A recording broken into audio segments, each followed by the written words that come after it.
నిన్న రాజన్న సిరిసిల్ల జిల్లాలో జరిగిన ఒక ఘటన అనేది ఇప్పుడు సోషల్ మీడియాలో వైరల్ గా మారుతుంది.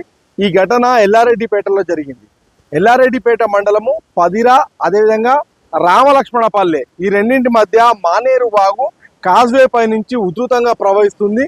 అయితే ఉధృతంగా ప్రవహిస్తున్న ఆ వాగులో నుంచి ఇద్దరు యువకులు సాహసోపేతంగా బైక్ పైన వెళ్లే ప్రయత్నం చేశారు. ముఖ్యంగా అక్కడ పెద్దగా నీరు లేదని చెప్పేసి వాళ్ళు భావించి మొత్తంగా ఆ బైక్ పైన ముందుకు వెళ్లే ప్రయత్నం చేశారు. ఈ క్రమంలో వాళ్ళ ఇద్దరు కూడా బైక్ తో సహా కొట్టుకపోయి ఆ వాగులో పడ్డారు. ఆ తర్వాత వాళ్ళ ఇద్దరు బచావో బచావో అంటూ కేకలు వేయడంతో పదిరకు సంబంధించిన యువకులంతా కూడా స్పందించి తాళ్ల సాయంతో బైక్ తో పాటు ఆ ఇద్దరు యువకుల్ని కాపాడిన ఘటన అనేది ఇప్పుడు సోషల్ మీడియాలో వైరల్ గా మారుతుంది. ముఖ్యంగా ఈ వర్షాకాలం సమయంలో చెరువులు, కుంటలు, వాగుల మధ్యలో ఉన్న పొలాలకు వెళ్ళొద్దని చెప్పేసి రైతులకు సూచించడంతో పాటుగా ముఖ్యంగా పశువుల కాపర్లకు కూడా ఇప్పటికే అధికారులు హెచ్చరికలు చేస్తారు. మరొక వైపు వాగులు ఉధృతంగా ప్రవహిస్తున్న క్రమంలో ఆ సమయంలో బ్రిడ్జిలపై నుంచి దాటకూడదని చెప్పేసి హెచ్చరికలు జారీ చేస్తున్నా కూడా ఈ మొత్తంగా ఘటనలు అనేటివి పునరావృతం అవుతూనే ఉన్నాయి. ఈ క్రమంలోనే నిన్న ఎల్లారెడ్డిపేట మండలంలో ఇద్దరు యువకులకు సంబంధించిన ఆ ఘటనను చూసాం. అయితే